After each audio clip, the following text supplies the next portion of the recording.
গভীর সমুদ্রে যারা রূপালী ইলিশ সংগ্রহ করে থাকে অর্থাৎ রূপালী ইলিশ শিকার করে থাকেন, আজকে পহেলা বৈশাখে তাদের হাতেই নেই পান্তা ইলিশের দেখা। বলতে পারেন যে আমি এই মুহূর্তে অবস্থান করছি আলিপুর মহিপুর মৎস্য বন্দরে। সকাল থেকেই দেখলাম জেলেরা ব্যস্ত সময় পার করছে, তাদের যে ইলিশের যে সংগ্রহ যেটা ছিল সেই ইলিশ তা তড়িঘড়ি করে বিক্রির চেষ্টা করছেন। তবে আমি যেখানে অবস্থান করছি সেই ভর্তিতে কিন্তু সকাল থেকে ইলিশ তারা তৈরি করেনি, অর্থাৎ ইলিশ তারা রান্না করেনি। সেই ইলিশ রান্না করে যে তারা ইলিশটি খাবে সেই সাহসটি তাদের মধ্যে ছিল না।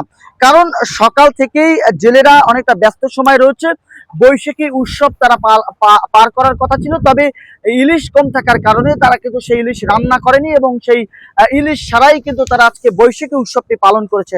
আমি একজনের সাথে কথা বলার চেষ্টা করব। আপনি সকাল থেকে আমাদেরকে বলার চেষ্টা করেছেন যে আর আজকে আপনাদের ট্রলারটিতে ইলিশ রান্না হয়নি, কেন ইলিশ রান্না হয়নি? অতি কম পাইছি তো, অনেক কম মাছ, কম পাওয়ার কারণে যেই মাছ পাইছি আমাদের বাজার খরচা হবে না। বাজার খরচা না হওয়ানে আমরা ইলিশ মাছ খাই না, ওই আমাশা টামাশা দিয়ে ওই ভাগ করে ওই দিয়ে আমার দিন চলে। আর দিনের ভিতরে মাছ পাইছি তাতে বাজার খরচা হবে না। বাজার খরচা না হওয়ানে আমরা তেলে অনেক দাম, বাজার ঘাটে সংকট, অনেক দাম, কিন্তু মাছ পোনা পাই না। সেদিন পয়লা বৈশাখ উদ্বোধন করবো কেমন?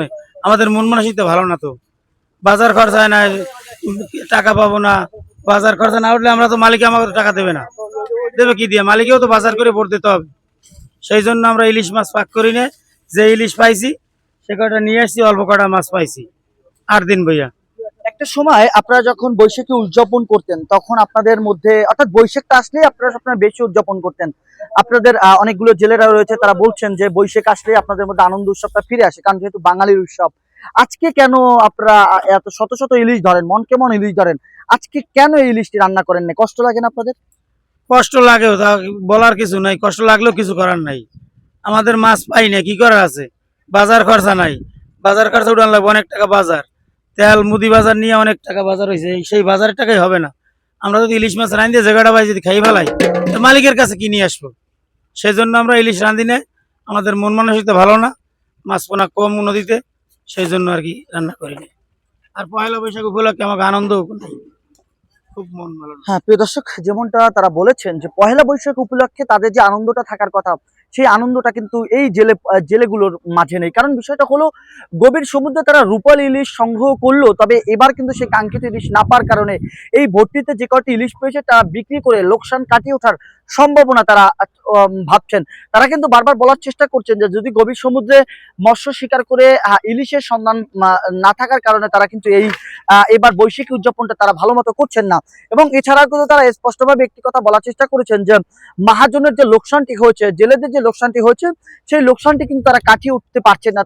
এর প্রেক্ষাপট অনুযায়ী তারা যে কটা ইলিশ পেয়েছে সে কটা ইলিশ কিন্তু চড়া দামে বিক্রি করে, চড়া দামে, আমি আবারও বলছি, যে কটা ইলিশ পেয়েছে সেই কটা ইলিশ চড়া দামে বিক্রি করে তারা লোকসান কাটিয়ে ওঠার সম্ভাবনা দেখছেন। তবে তারা বলছেন যে লোকসান কাটিয়ে উঠতে পারবেন না, তারপরেও কিন্তু তারা চেষ্টা চালাচ্ছেন এবং চড়া দামে বিক্রি হচ্ছে আলিপুর মহিপুর মৎস্য বন্দরে এই রূপালী ইলিশ। এবং সেই বৈশাখী যে উৎসবটি রয়েছে, নববর্ষর যে উৎসবটি রয়েছে পান্তা ইলিশ, সেই পান্তা ইলিশ কিন্তু ইলিশ সংগ্রহ করলো, ইলিশ ধরলেও কিন্তু সেই পান্তা ইলিশ তারা খেতে পারছেন না এই জেলেরা। এমনটাই কিন্তু, এমনই দুঃখের কথা কিন্তু আমরা তাদের কাছ থেকে শুনতে পেরেছি।